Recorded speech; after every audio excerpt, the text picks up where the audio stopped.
শাকিব খানের তুফান বাংলাদেশ কাঁপানোর পর আজ শুক্রবার মুক্তি পেয়েছে ভারতের পশ্চিমবঙ্গে। এর আগেই অবশ্য যুক্তরাষ্ট্র, অস্ট্রেলিয়া সহ বিশ্বের বিভিন্ন দেশে মুক্তি পেয়েছে ছবিটি। পশ্চিমবঙ্গে মুক্তির আগে কলকাতায় হয় ছবিটির বিশেষ প্রদর্শনী। সংবাদ সম্মেলনে হাজির হন শাকিব সহ ছবির কলাকুশলী।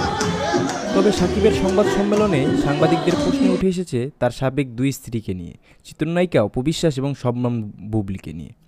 ভারতীয় সংবাদ মাধ্যম আনন্দবাজারের খবরে বলা হয়, গতকাল বৃহস্পতিবার কলকাতায় তুফান নিয়ে সংবাদ সম্মেলনে হাজির হন শাকিব খান।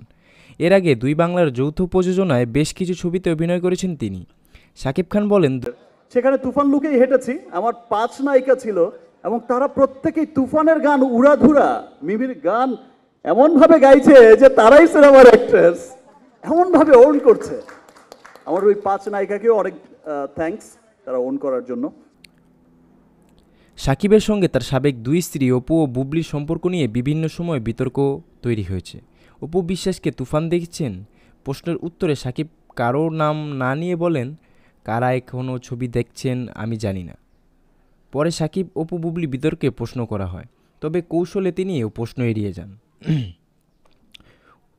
উল্লেখ্য, শাকিব খানের বিপরীতে তুফান সিনেমায় অভিনয় করেছেন ঢালিউডের মিম চক্রবর্তী ও ঢালিউডের মাসুমা রহমান নাবিলা।